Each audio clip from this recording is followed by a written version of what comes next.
Beto? Yeah. Yes, I have a good idea. Look, I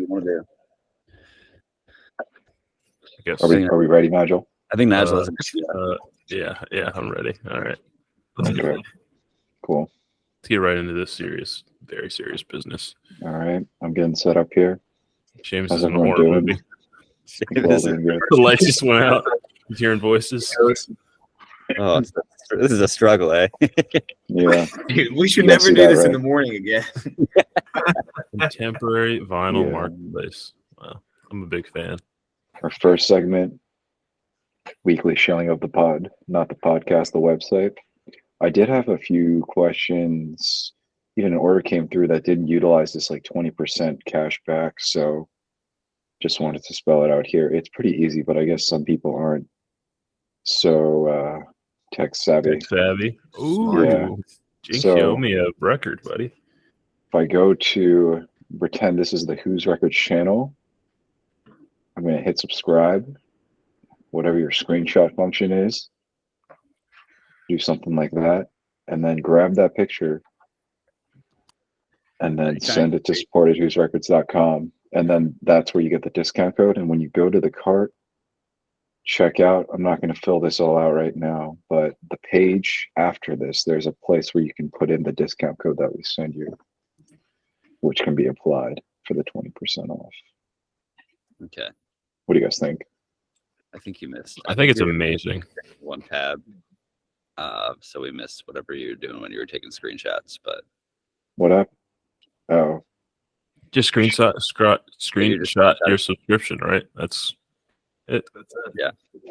sounds good, man. alright. Are you in a hobbit hole? That's pretty cool, Inky. This is terrible, man.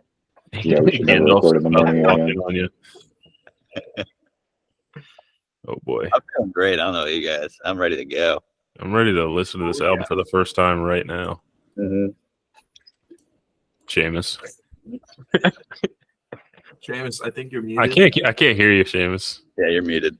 Yeah, you muted yourself. Wow, I'm a boomer. I don't know how Yes, long I it was worked. Hey, boomer. And yes, I did listen to it this morning. All right, well, this has been a train wreck so far, but getting into You guys the listen to the music of it- deluxe version or the original release? I listened to the deluxe, but I don't really consider that the album because it's just Hendrix covers. Okay, yeah, I didn't listen to the deluxe. I won't count that towards my review, but I did listen to the deluxe because I was really intrigued. I like both Hendrix songs a lot. So Yeah, and I think they're good covers. I love the Castles Made of Sand cover. Yeah, for Shantae, definitely. Yeah, Hendrix is definitely a big inspiration. You could tell through his guitar playing. Jack, you want to intro the album a little bit? Sure. This What's album up, came out. guys? Thanks, Nigel. This album came out in 1991, following the previous release, Mother's Milk, in 1989. They had started to tease out some of these songs at the end of the Mother's Milk tour, and they recorded this or produced this album with Rick Rubin, which is a super awesome detail because Rick Rubin is super cool and he transcends like every genre of music. And yeah, they kind of went with like a less distorted sound with this relative to Mother's Milk and a lot of their previous work. And they kind of just went all out with the lyrics. The previous album was the lyrics were more focused on being radio friendly and more digestible for a larger audience, which kind of had the band feel a little constrained. And they went the opposite direction with this, and they have just like an insane amount of sexual innuendos and discussion about drug use and just like torture and death and pain, and they just go all out. And with Kiedis's lyrics, they're really kind of poetic and really they're not very direct. You know, he just, it's just kind of all over the place, and you really need to dissect sometimes. And he just kind of writes and writes, and you can really hear that here. But you know, in terms of commercial success, this charted at number 2 in the Billboard 500, highest for any album before this for the Chili Peppers, and their second most sold album behind Californication to date. So a commercial success, a big turning point for the band. Everything before this, you can kind of see as this was a big turning point where they started to get more melodic, and Flea did a lot less bass slapping and left more room for more to happen. And he is one of the band members to say that this is his favorite album, and he said that in 2023. So cool. A pretty big album for the band. And yeah, I was talking to my parents about it this morning, and they were saying like they remember listening. They were listening to this back in 1991 when they lived in Seattle, and just they were recalling listening to like Give It Away, walking through the city and under the bridge and stuff, and how it was like when it came out, it was like the album to listen to. So yeah, let's discuss. Who wants to start off on what they think? Don't jump at the bit, guys. Come on. Calm down. Not me. I just woke up. I need to. Fair. All right. I mean, I'll hit it.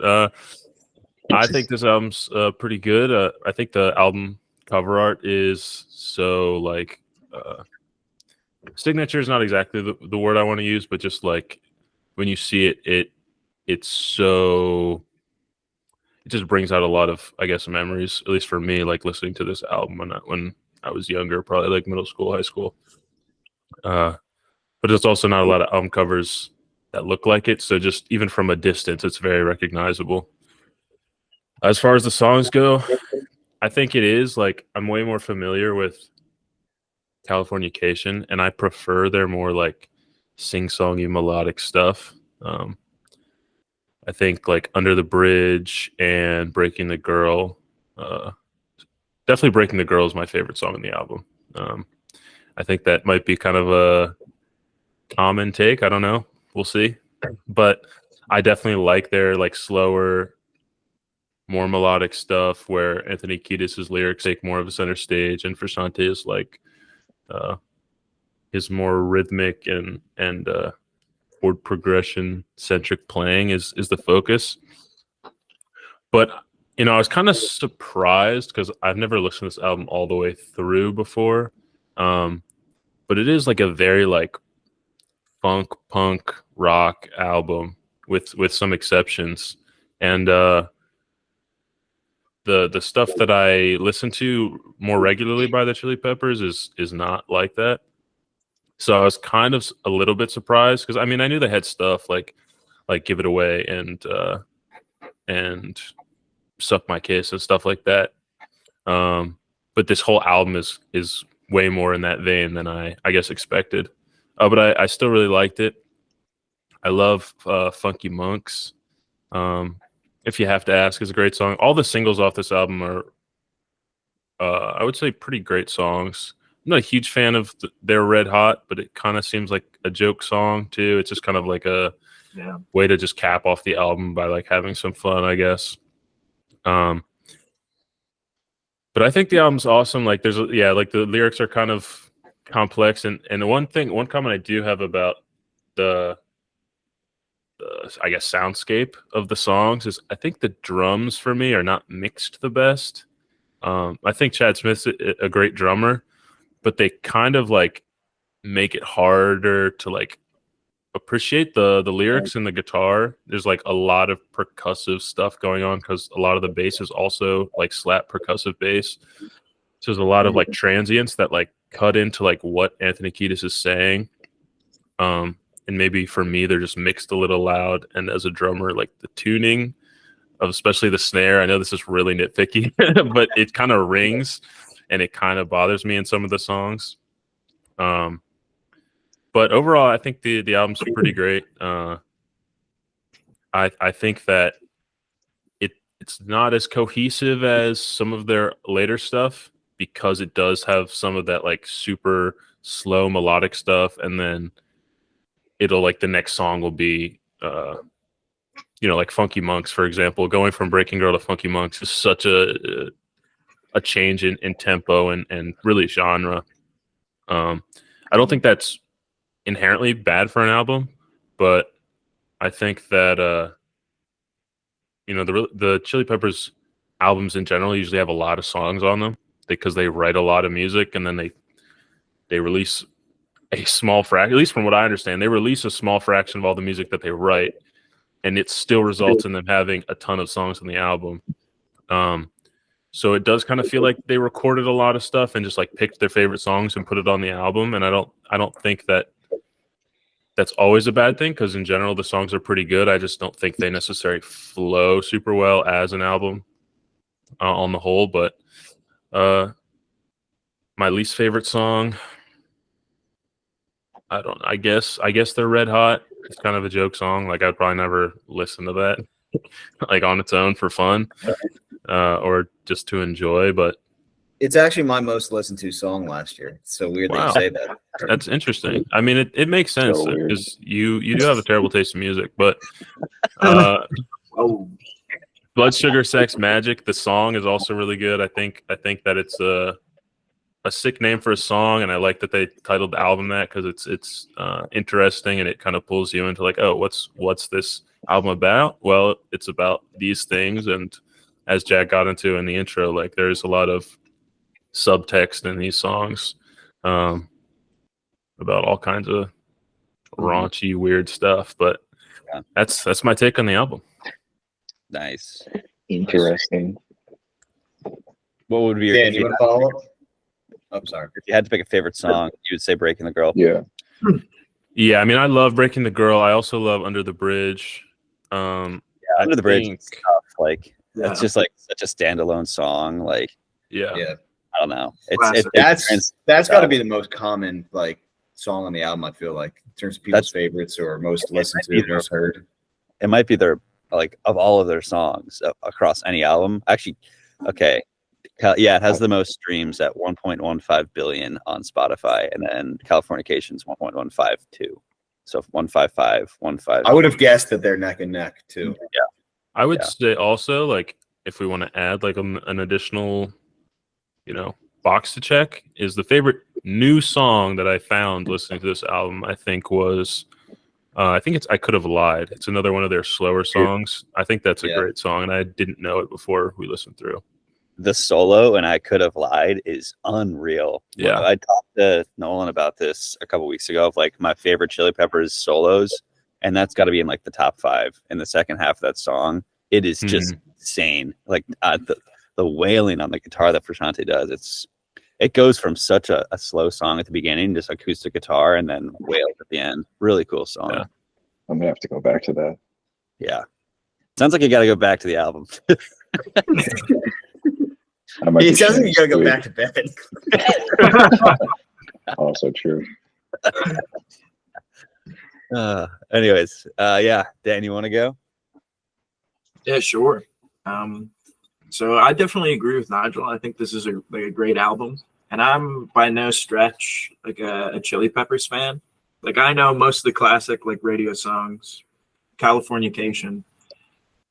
And so really for this album, I of course I knew Under the Bridge and kind of didn't really know everything else, or didn't really have any major recollections of listening to this album, and found it like really energetic and awesome and fun to listen to. Like I kind of get what Nigel is saying, that the drums and bass are kind of mixed, a little loud and prevalent, which like kind of works for some of the songs. Like for when they jam really hard, and like Power of Equality, Funky Monks, Fellowship, like it really works. Like I love Flea and Chad Smith. Like Flea's pretty insane. Like I haven't listened to the Chili Peppers in a while, and he's just an insane bassist. Yeah. Like I definitely mentioned Les Claypool during Mount Rushmore, but I got to listen to some more Flea, because guy can really fucking play the bass. He releases his own stuff too. Oh. His own music as well. Yeah. They all have their own solo stuff. That's all really good. I believe the Frusciante stuff he's got crazy stuff. Really, music. Anyways. Yeah, Frusciante's like melodic playing is really great. Like I definitely just point to it's like Californication in the songs I know from there, but I picked out some here that are awesome. But some of my favorites that like I didn't really know, of course, I really like Breaking the Girl and Suck My Kiss. Like Suck My Kiss is a pretty banger song. It definitely immediately added that to the liked songs. Under the Bridge was a pleasant surprise. I was kind of just going through the album and I was like, oh shit, yeah, it's on this. This is the song on this album. Oh man. I was hyped to listen to that again.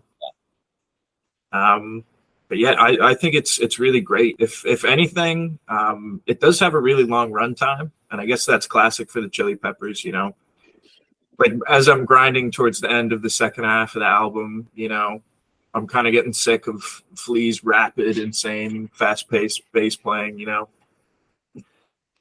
but I definitely have to pick like the MVP first half. Like the first half really had me going all the way up to Under the Bridge. To be honest, like all really great songs.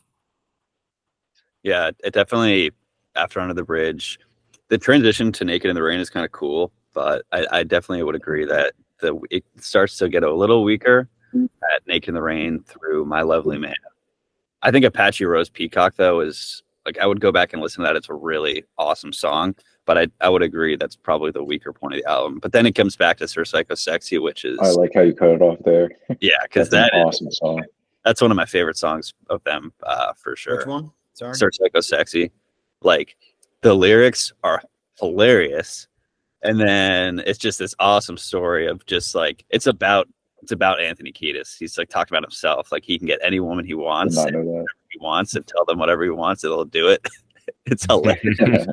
And then they just go on this like 5-minute long solo at the end to close out the album, and then they're Red Hot, which is just kind of a fun little tribute because that song happens to be named after them, or they share the same name. But Sir Psycho Sexy, I think, is where the album really ends, and it's a great cap. But yeah, I would agree. Right there is the weaker point. Dan, I might have missed it, but did you have maybe Roger's just going to do it too? Did you have an MVP like within the first half? Yeah, I guess my MVP might be like "Suck My Kiss." That's one song I'm definitely going to save and keep listening to. I also really like Mellowship Slinky in B major. It's like a dope, really fun song. More of like a dark horse. Maybe people might not listen to that, but I really like that one. And Breaking the Girl. Nice. Yeah, Mellowship into The Righteous and the Wicked. I kind of consider them like one Those song. two. Yeah, and I like that. They rock.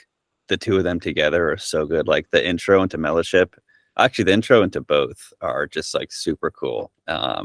And I agree, they're kind of dark horses in the context of all the major songs in this album. Like it's between "Suck My Kiss" and "Give It Away," but they're awesome. I think they're such good songs.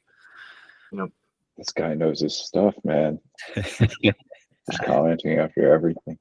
Yeah, I know this stuff. I'm happy to go, but just to like further the intro, 30 minutes in. Last week we kind of framed it as the Dan episode because he brought Radiohead to the table. He picked Johnny Greenwood in the Mount Rushmore. This is definitely framed as the Jack episode. You're definitely one of the biggest Chili Peppers fans I know. Like even going back to middle school, I feel like I remember you just wearing a Red Hot Chili Peppers shirt, that white one The other day. with the black circular text. And Colin Christie. Every single day. Yeah. God, probably disgusting, but you were a big fan, so. Dude, Joe Magooth and I would wear the same Slime shirt, and then me and Colin Christie would wear the same Red Chili Pepper shirt. We'd pick the to be wearing them. The coolest middle schoolers. Yeah, no, I mean this isn't even my favorite Chili Peppers album, but I think it's like as far as like introing to people who don't know them as like intimately as I do, like I think this is, and like they talk about themselves, like this is a big bridge album.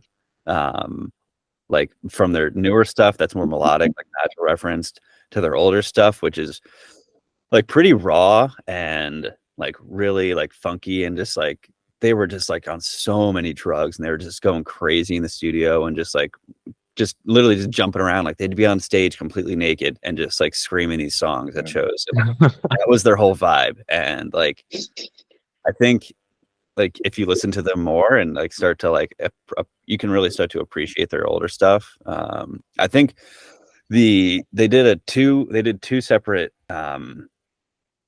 greatest hits albums. The first one is called What Hits, and that comes like right after this in 1992, and that is like the greatest hits of their like I'd say like the first iteration of the Chili Peppers, all their older stuff up to this album, Mhm.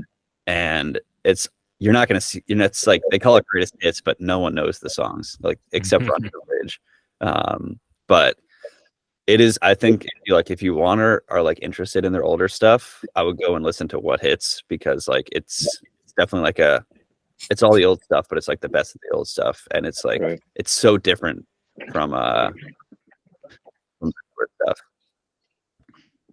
Yeah. That's a good I call. think I actually read that for this album they recorded it in Harry Houdini's mansion, Yeah, which is just so random. yeah, I guess maybe that's where the magic comes from. But yeah, exactly. Oh That's my god. a good point. Yeah, they all stayed there except for Chad Smith, who was afraid of the ghosts. Really? So he was too scared to live in the house. He said that's not true. He wanted to spend time with his wife, but everyone else, I think he's a big scaredy Yeah. cat. he's a big scaredy cat. Fair enough, man. That is spooky. Yeah, so pretty awesome. Sorry, Yeah. one more thing with I'm happy to go. One more thing with Dan's sake though. I just thought it was interesting how said you weren't the biggest Chili Peppers fan. And you're just not that familiar with them. I'm looking back at just jumping over to this for a second. You guys can see that. hmm Yep. Yeah, just making sure you're usually just Johnny on the nose with all of these albums. I feel like you know all the musicians, you're pretty familiar with all the songs, so it's interesting to finally hit one that you're not as familiar with. Yeah, that's really I love the Chili Peppers. I'm not familiar with them. I haven't spent too much time listening to them, so I'm happy I'm finally doing it now. This is a good album to do it with. Like Jack said, it's a good gateway into them. Yeah. For sure. I think most of my thoughts kind of follow up on Nigel though. I don't love the hard punk rock sound, especially with some of the vocals. Stop it. The kind of like the greeting song and Give It Away are the two that come to mind. And interested to hear your thoughts on the Give It Away chorus too. That really turns me off, and I'm uninterested in that. But Yeah, it's not my favorite. is that a popular take? Is that I like I mean, Give It Away. I'm a fan. people I love like that the song. Yeah. people do love that song? Whatever, fuck them. But anyway, I can appreciate the range of doing something like that to go into something like Under the Bridge and Breaking the Girl. So that is pretty special and showcases the range on the album. And again, following up on Nigel, I prefer the sing song, and you could have gathered this from what I just said, the sing song of Chili Peppers, Californication. But that being said, Frusciante throughout the entire album, I feel like he's the John Mayer, Derek Trucks level of rhythm playing for that generation. He's incredible, and it's really not just him either. Similar to Zeppelin, I feel like each member kind of has their moments, is a virtuoso in their own right, and come through pretty well in the album. At least that was I've kind of like picked out each moment as I was kind of going through. So You feel that way about Kiedis too? maybe not so much, but again, maybe he would be more so speaking to the range of. Is he the lead vocalist on all of these songs? Yeah. Got Yeah. it. Well, yeah, and I don't know much about vocals, but that seems pretty impressive. I think what Kiedis really brings to the table as far as his vocals is just like the enthusiasm, the energy, and the lyric writing. Yeah, he brings it. Yeah, like that's what he does on stage. Like as a front man without an instrument, like he just somehow always looks like he's so busy on stage, just being crazy and like getting everyone into it. Which is that's his whole thing. Yeah, Flea obviously is, one of the greatest bass players of all time. And then, Nigel, I was hoping you'd talk a little bit more about Chad Smith and his drumming, but I've definitely picked out parts that I thought were pretty special, interesting. All he said was that it wasn't mixed that great. Yeah, maybe. I mean, I could touch on it again. Like, I think he's a really great drummer. He takes, I guess, initiative in writing the songs. Like, Takes an issue. a lot of songs you can simply break down to a simple like kick, hi-hat, snare, hi-hat, kick, hi-hat, snare, right? But a lot of the drum beats that he does on these songs, they change up with the chorus, the verse, the vocal, they align with the bass, or maybe contrast with the bass is a better way to put it. And they're what's the best way to put it? Like, you could just play through a part with a really basic rhythm, but what he chooses to do is like write it's almost like a motif. He'll repeat a couple things, and then he'll change it up, and it kind of sounds like a conversation in the percussions, if that makes sense. The way he like breaks it up, if you think of a melody, maybe you've heard of like call and response in melody writing, and he kind of does that with his percussion. Like maybe it'll be a bunch of rapid stuff repeated a couple times, and then it'll slow down, and then these big hits, right? It kind of contrasts and breaks up the monotony and creates an obvious passage of time, I guess is the way to put it, but it makes it obvious that the song is evolving over time. Yeah. But I don't think it was mixed well, and I think some of the songs, like especially with the snare, I wish he kind of like, if you guys know what a rim shot is, like hitting the side of the drum instead of the center of the drum, because the snare was just mixed so big, like it just makes it hard to hear anything else when he's hitting it. But it's, this is pretty early on, and he's gotten a lot better over time too. So, Good love breakdown. That deep dive. Yeah, good breakdown. I'll also make comment on John Frusciante's like falsetto vocals in the background for a lot of songs. I don't think he does as much in this album, but like there's really high like background vocals that you'll hear and stuff. Like I think he does it in like songs like Can't Stop. He might do it in Under the Bridge, I'm not sure, but also a signature part of the signature part of the Chili Peppers. That was mostly everything I had, just going down the list. I think my MVP, Jack, I'm glad you said it, Sir Psycho Sexy. That's the first time I heard that song. That's kind of surprising from you, I feel like. I mean, I don't know. Your musical taste always kind of surprised me, I guess. Like the fact that you're not actually a Steely Dan fan, that surprised me. I was for 2 weeks. The longest 2 weeks. For the longest 2 weeks. But I did most of the album throughout the week, and then I had the last couple with the Hendrix covers yesterday, and I was driving through the mountains like pretty late at night and listening to Psycho Sexy, and that closing jam, I was loving it, dude. And then my connection just petered out, but it felt like it was part of the song. So I thought it just kind of like slowly transitioned out, and that was the end of the album. But I think it should be the end of the album. Yeah, it should be. And I don't really like. I consider it the end if I'm listening to it. What, Sir Psycho Sexy? Yeah.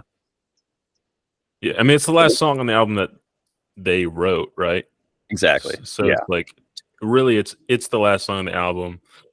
I also didn't know that song before listening to it this past week.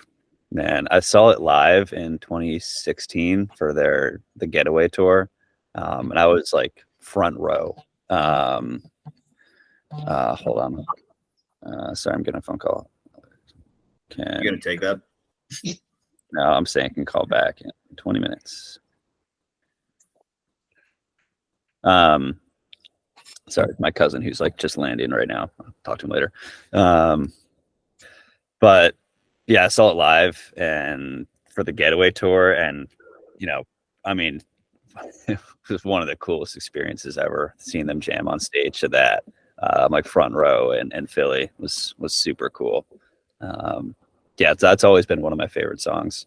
That and Suck My Kiss was like the first like the song that introduced me to the Chili Peppers back in like elementary school. It'd be like me. Yeah, right. What an interesting song to listen to as a 6-year-old. Yeah, definitely some questions about your parents on that one. But you can blame Colin Christie's parents, because we'd be in Colin Christie's room, and we'd just be blasting "Suck My Kiss" and over and over again and stuff, and like And like he showed me the Chili Peppers, and this is what we kind of started with. And oh my God, like it was the best music ever. Like when I was like at that age. And then just like from there, my parents had the What Hits CD in their CD collection. So then I started blasting that all the time. And like, then they quickly became my favorite band for sure after that. But yeah, this album's awesome. Like I said, it's probably not my favorite album. I'd say like Stadium Arcadium might be my favorite. It's a very long album. It's a very long album. I would have chose that, but it's just too long. Yeah, we would have Is made it a longer month. than this? Oh yeah. This is like short. I think it's a 4 LP. Like I have the box for it. It's massive. Box. Are you saying, so what is it? Are you saying 4 sides or are you saying 8 sides? I'm saying 8 sides. Jesus. Yeah, I would have been a little heated if you said, hey, let's listen to that. It's like 2.5 hours long.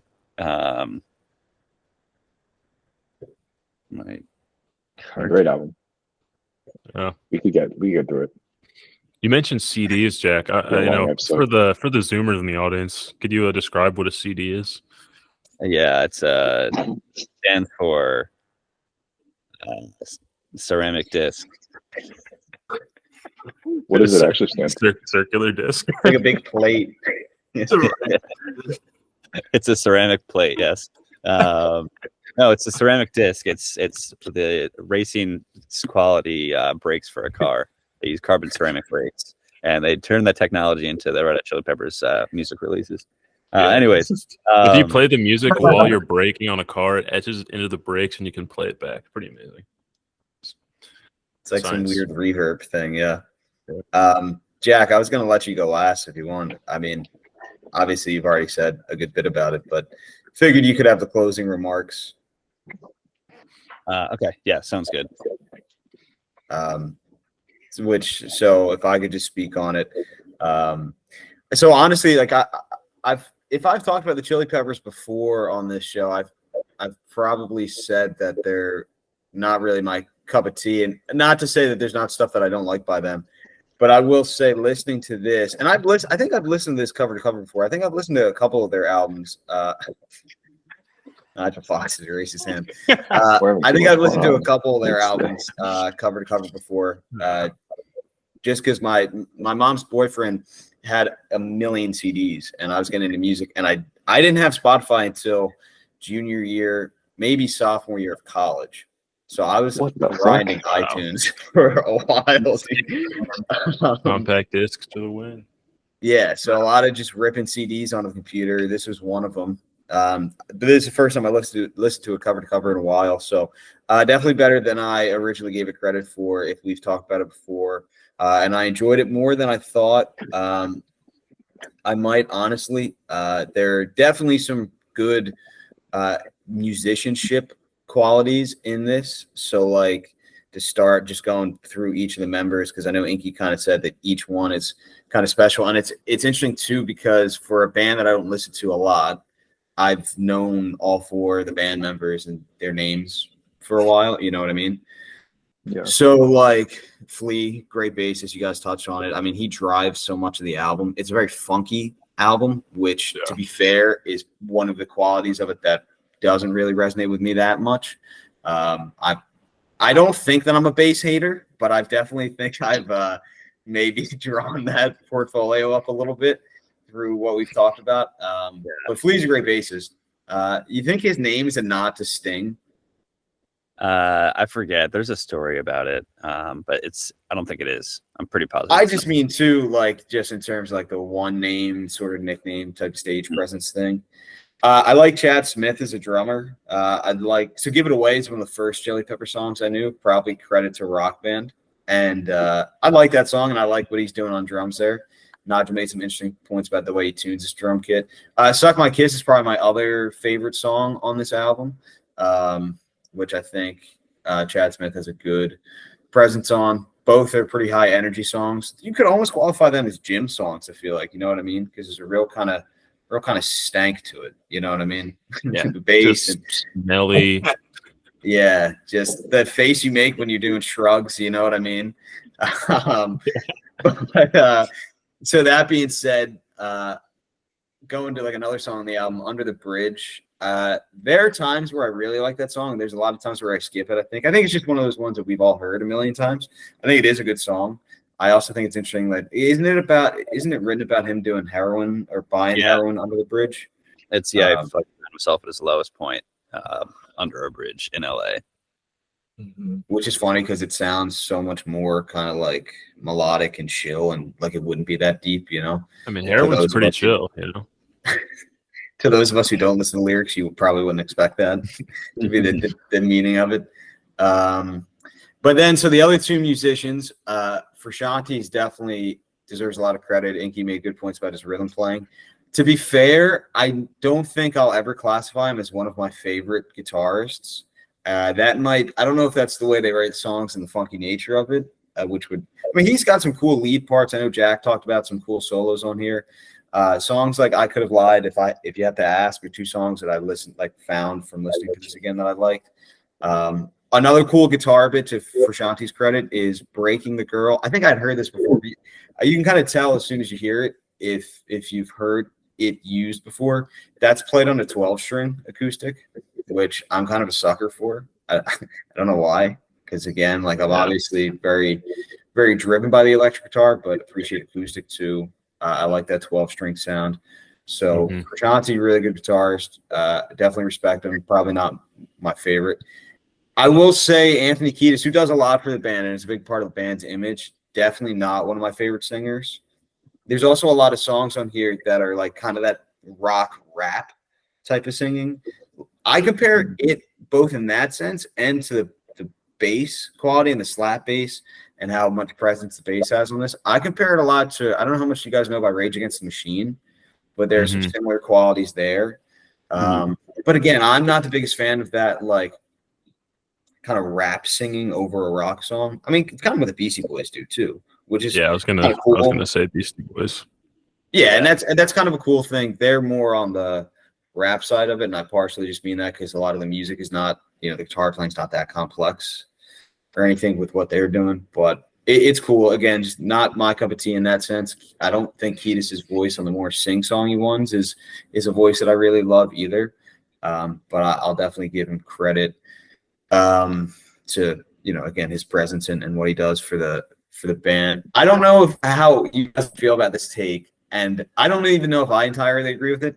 I think one day I looked up why don't I love the Red Hot Chili Peppers, and on Reddit someone said that John Frusciante's guitar tone sounds like someone took a new guitar out of the case, didn't touch any of the dials or anything on the amp or pluck a pedal on or anything. And that part's obviously not true because he's using a wah pedal on a lot of his stuff, et cetera, et cetera.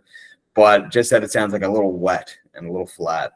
I don't know if you guys have any take on that. I think there's more depth than that in some of these songs, but it's a funny description. I read it and I had to think about it. I had to think about it for a little bit because I was like, is that it? Again, it's not my favorite guitar tone, but he's a good player, and a song that I've come across in a guitar lesson that I probably will never be able to touch is it called Heyo? Snow? Oh, yeah. I think it's that song that's got Inky. Have you seen it before on YouTube? Any of the guitar lessons? Playing it. Yeah, the riff on it, like your hands stretch across like 6 frets. It's got like a super confusing kind of rhythm to it, so it's not like you're just doing like some kind of like revolving fifths kind of thing like a Hendrix song might. I don't know. So again, he's definitely he's definitely a good guitarist. So ultimately, like the album, I don't think is really my cup of tea. I don't think the band is really, again, one of the ones that I listen to a ton, but I definitely respect them. I mean, that's not me saying I think it's a shit album or anything like that. It's a little long for someone who, isn't in love with the sound, but there's definitely some things that I found on here on a re-listen that I can appreciate and never would have found if we didn't listen to it. So good shout out, Chad. Nice. If I could jump in just for a bit on the Frusciante piece with the guitar playing. I think the first song I ever learned on the guitar, so this was probably middle school or something, was I think it was Can't Stop Snow. Yeah, Snow. But I mean, I didn't learn the whole song. But if you, I mentioned it earlier, but if you like learn Chili Peppers songs and you also learn Jimi Hendrix songs, like if you learn a Jimi Hendrix song and then you go and play Chili Peppers, you'll realize, oh, like you'll randomly notice like this is the same quick chord progression, or he moves his hand in the same way, or he pulls off in the same way, or it'll be like small things that are like signature to Hendrix because he developed them, and you see them in Frusciante's playing, which is kind of fun to notice when you pick up an instrument or learn a song, and it kind of makes it super. It gives you a different appreciation because you hear about artists like who their inspirations are, and it's kind of vague, like what does that really mean? But then when you sit down and play the instrument that they both played, you get like a different appreciation, like, oh, like he's actually taking pieces or changing pieces of what this earlier artist did, which I think is pretty cool. Yeah. They also cover Fire by Hendrix. Very awesome cover they do. Definitely a lot of inspiration from him for sure. And I'm not a huge Hendrix fan. I never have been, but I'm a huge Chili Peppers fan. And yeah, Seamus, I totally get it. Like if you don't love the sound, and I don't necessarily always love the sound of their older stuff too. You kind of got to be in a certain mood, I think. And there's songs on here that I don't listen to a ton, and I like hadn't historically. Specifically being Mellowship, Slinky B Major, Righteous and the Wicked, Naked in the Rain, Apache Rose Peacock, Greeting Song, and My Lovely Man are songs that I hadn't listened to as like I've listened to the rest of the songs like hundreds and hundreds of times, but those not really as much. I've got a new appreciation for Mellowship, Slinky, and Righteous and the Wicked. They're just so awesome. And Apache Rose Peacock also I'm a huge fan of. But My Lovely Man and the Greeting Song's good. It's not my favorite. My Lovely Man is probably like my least favorite on the album. But yeah, I mean, I've already kind of said some stuff throughout the podcast, and you guys have covered pretty much everything. But it's. I mean, I don't know. I think it's just such a an important album for them, and just like I love the intro with the Power of Equality. Like it's coming in this really like muted radio sound for like the first 30 seconds, and then it just kind of goes right into the album. And then it's like just a hard rock song, and then they get back to their their weird funny guys. They go, If You Have to Ask. It's kind of like a cheeky song, and then until they kind of hit two very different genres there, and then they go into Breaking the Girl, which is the third like big pillar of their music, like that more melodic sound.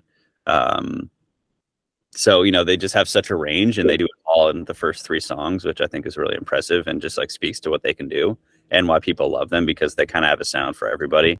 And then Funky Monks, what's really cool is their most recent album, Return to the Dream Canteen. So like they came off like a hiatus, and Frusciante came back to the band recently. So the most recent two albums Frusciante is on guitar, but the two before that is Josh Klinghoffer, who was a good friend of John Frusciante. Like they together released a solo album. It's like this really like electronic sound they did in like the early 2000s, Josh and John. But so John was out for two albums. He's struggled with heroin for a while, but he's been back for the most recent two. And the most recent album, their single for it, which is called Tip of My Tongue, they say what was the lyric? We've just begun, funky monks are on the run. And they're like saying like, hey, we're not even done, or not even like close to stopping. Like they're just going to keep making music, and they've been making music for Exciting. like the early 80s, which is awesome. And like every single album they've made has had just like unreal commercial success, starting with this. And this is like in 1991. So like they're just still crushing it. And they're old. They're all in their 50s and almost 60s. But like you look at them on stage, and they're all like ripped, and they're all just Mhm. like, jumping around doing like acrobats every night all across the world, and they're in like amazing shape. And like seeing them live, I've seen them live 4 times now, and they just like the show live is just so much energy, and just it's nonstop for the entire show, and every song is just like so hard, and they just like the whole time you're just like, oh my god, this is crazy for like the entire show run. There's no break between songs or anything. It just goes. They did what's that song by Elton John, Our Song, I think, during the Philly show last year. Couldn't Out of tell you. nowhere, they just started playing Our Song by Elton That John is funny. for Shante, and it was like crazy. It was so cool. So they put some fun stuff in their shows. But just speaking to this album, I guess I don't know. There's so many specific songs that it's like resonate a lot with me in terms of. We talked about this with American Idiot also, but there's a lot of like nostalgia to it, like Suck My Kiss, Give It Away, Sir Psycho Sexy. I think Sir Psycho Sexy is probably, yeah, like I said, my favorite song on the album, one of my favorite songs by them. And if you guys are like thinking about it a little more, like definitely go back and listen to it. It's such a cool song. But yeah, there's not really much else to say. I mean, I think it's just a great album. It's like I said, not my favorite. I think toward the end, like Dan said, it just you kind of get lost a little bit in songs 12 through 15. But there's some cool transitions from like Under the Bridge into Naked in the Rain. Under the Bridge ends, and then they just start with the drums into Naked in the Rain. And I'm like, whoa, okay, all right, here we go. So yeah, I love it. I think it's a great album. I think it's so cool that like Flea, I know Seamus, you were saying you're not as big of a bass guy, but I think it's cool that like a bassist can be such a front runner of a band, and like people love Flea because he's such a character and an integral part. And Flea and Frusciante are the only two members of the band who had been there for every single song that they've ever recorded. They've filtered through several different drummers and guitarists, but Flea Kiedis. Flea and Kiedis are the only two who have been there for the entire time. So the two of them kind of have this thing together, and Well, they're childhood best friends, right? yeah, exactly. They were causing ruckus in LA back in the day. It's a good book, Scar Tissue, Anthony Kiedis's book, and then also Flea did one recently called like Acid Kid or something. I haven't read it yet, but I'm sure it's great. But yeah, I love this album. I think it's a great one. A lot of fun. Mm-hmm. All right, let's get to the most important part. Yeah, Could get interesting. Where's it It's stacked also up? funny that you singled out 12 through 15 being the ones that you get lost in the shuffle, because what I had left to listen to today started at song 12. So that's also probably didn't bode well for my review today. But Naked in the Rain's great. Apache Roast Peacock is great. I think you like as a fan, like you might not like him as much as I do. I don't think you're gonna like the greeting song or My Lovely Man, but I'll let you make that yourself. But I do listen to Sir Psycho Sexy. Like it is awesome. yeah, and I did get that in today. So Good. you know, the energy picked up a little bit there. Cool. Yankee, can you zoom in on the Excel? Yeah. Also, like you've been slowly like getting lower and lower throughout the episode. On my screen, Yeah. just slowly falling asleep. In your little hobbit hole. Yeah. Well, it's because he's 4 That's feet right. tall, I think. Oh, that's what it is. Gotcha. Says me. But I don't know. What are you guys thinking? I don't know. I honestly don't know. Like I think it's an A for me. Yeah, but easily bottom of A, like at a minimum, maybe maximum. I think that's where I would put it. Jack, do you say A is a concession to the rest of the group? I thought you might have said S. No, because I mean, like I said, it's not my favorite Chili Peppers album. I think it's a fantastic album. But yeah, I mean, there's just a couple songs that are just like, hold it from being an S. And it's not as concise as some of their other albums. Like the sound does vary a good amount, and that's, I think, due in part to where they were as a band, making a transition from one sound to another. So because of that, you know, it's I would put it like, honestly, I would probably I will concede Rubber Soul is a great album. I would probably go Rubber Soul, then this, and then Mad Villainy. I'll do a little switcheroo. I mean, Yeah. I'm definitely down to put Rubber Soul above Mad Villainy. Again, no hate, but I obviously like Rubber Soul more than Mad Villainy. That makes sense too. Yeah. I don't know. I think, yeah, since this isn't like our individual rankings that are up here, it's like I think this is not quite as good as In Through the Outdoor. So I would put it at close to top of B, but I don't remember London Calling that much. I think that was the episode that I like listened to half the album. So Koala.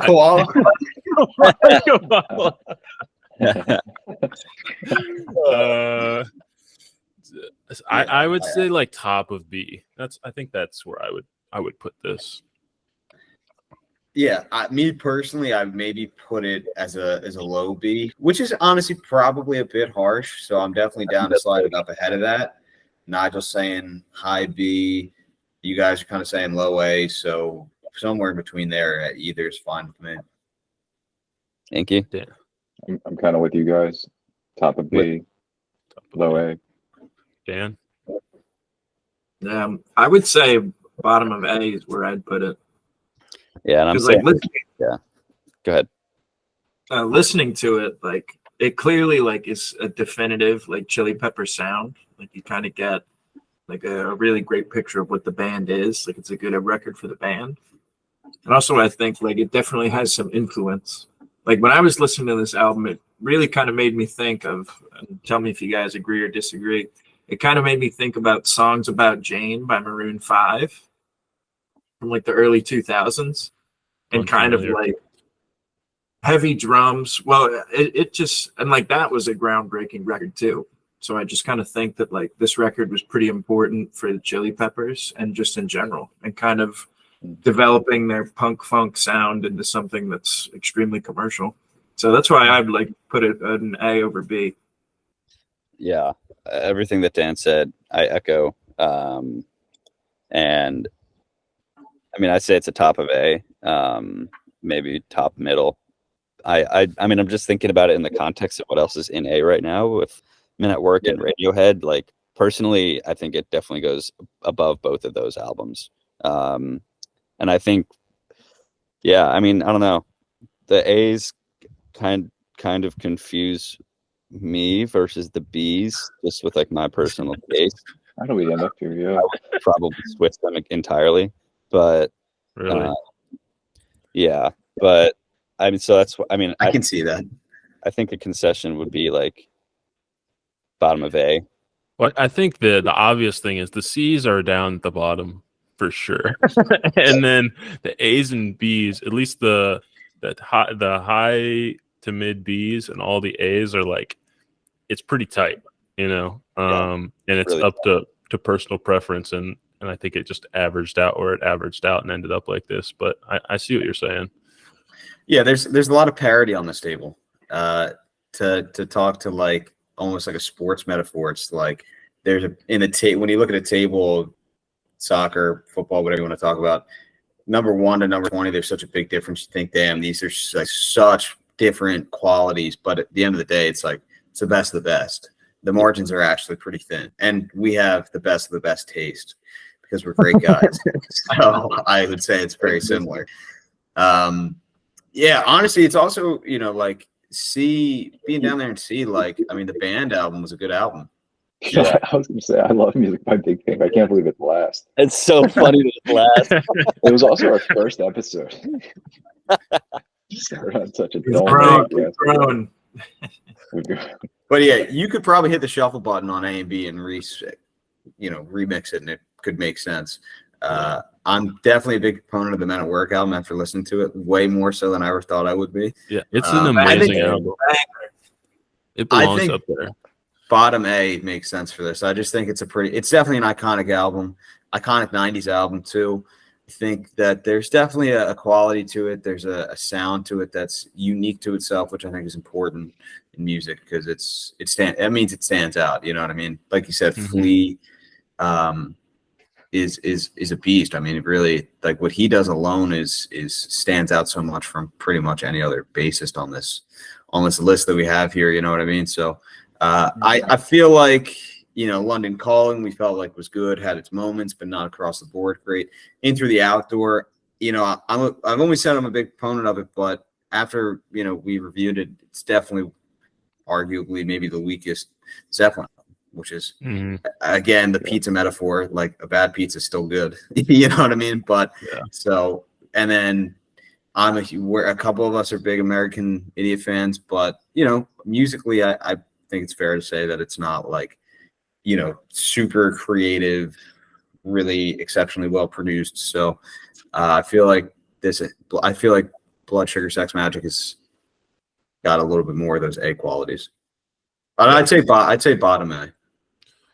I think it's a pretty interesting album. I think the biggest thing for me is that I think it's just mixed poorly, which just bothers me, like, because I don't know, it's hard for me personally, it's hard to justify when something like is clearly like could sound better than it does, but someone didn't do their job right. It's like, okay, if you didn't dot your I's and cross your T's, like, do you deserve to be in the A, you know what I mean? Oh no.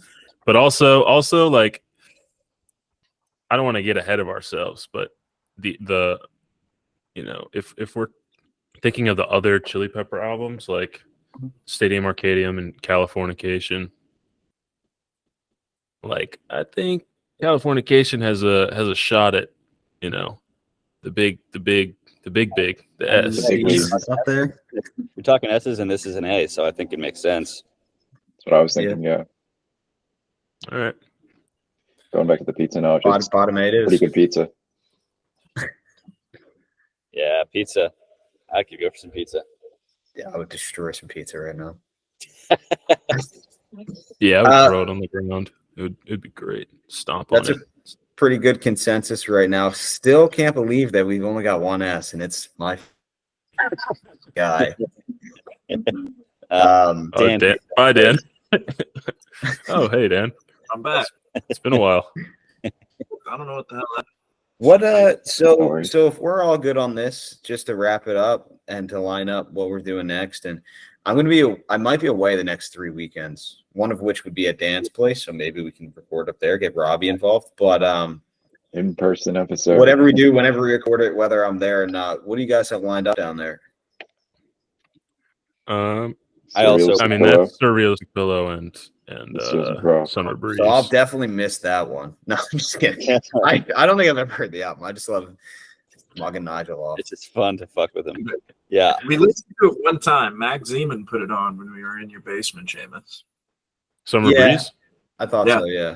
Mac Zeman picked it out. He was like, "Ooh, I picked this one," and I was like, "Oh, good taste." Not Summer Breeze. The boys in the basement listen to Are some. we gonna Classic.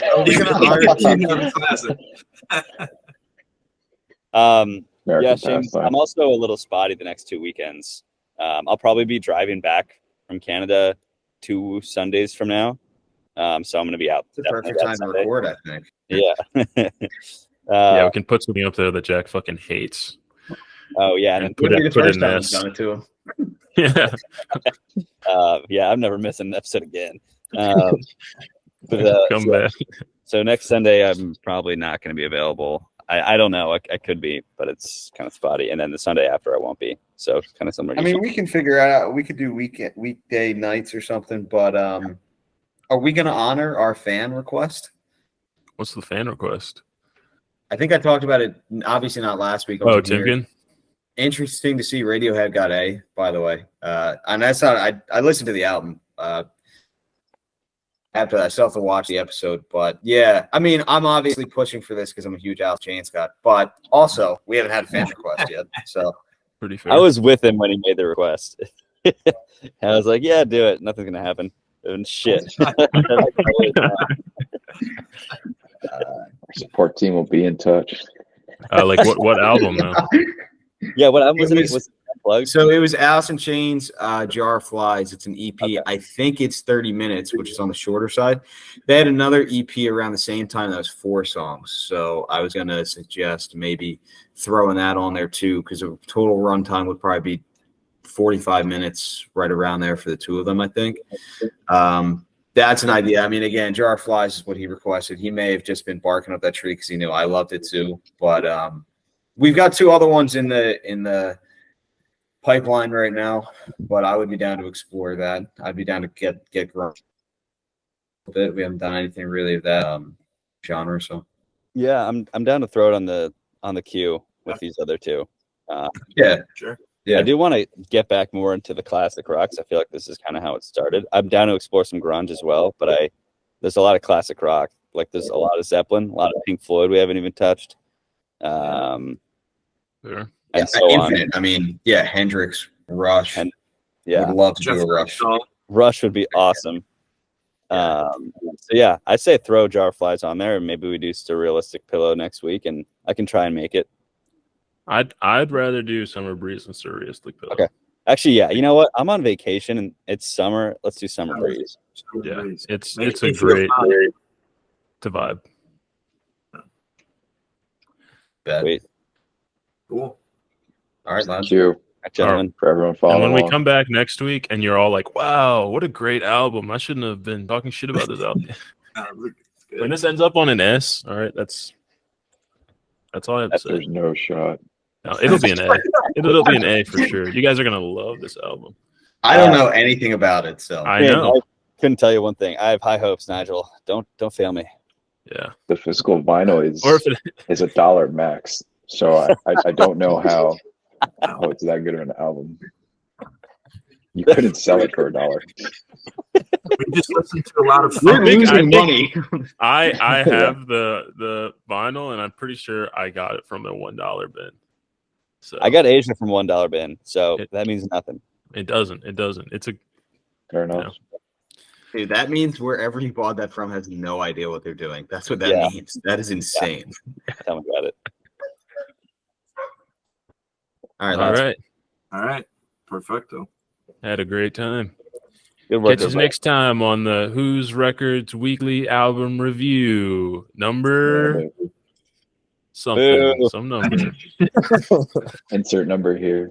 All right. Our editor will grab that. No worries. See you guys. All right. See ya. Merry Christmas. See ya. See ya. Peace.